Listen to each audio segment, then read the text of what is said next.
ভাৰতৰ তিনিগৰাকী বিখ্যাত মুছলমান মহিলা পাইলট। নম্বৰ 1 তৈবা আফৰোজ। পিতৃৰ ৰেচনৰ দোকান চলাই কন্যাক বনালে পাইলট। তৈবা আফৰোজৰ ঘৰ বিহাৰত।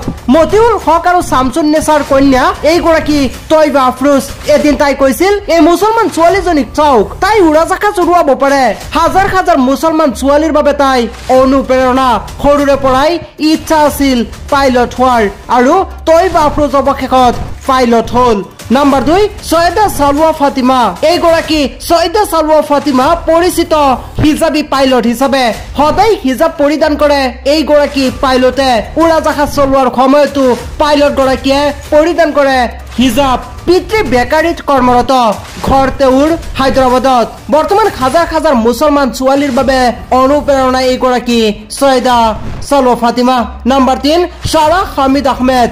কৰ্ণাটকৰ এইগৰাকী মুছলমান পাইলট। 2015 চনৰ পৰাই স্পাইচ জেটত কৰ্মৰত পাইলট হিচাপে তেওঁ কৰ্ণাটকৰ প্ৰথমগৰাকী মুছলমান মহিলা পাইলট।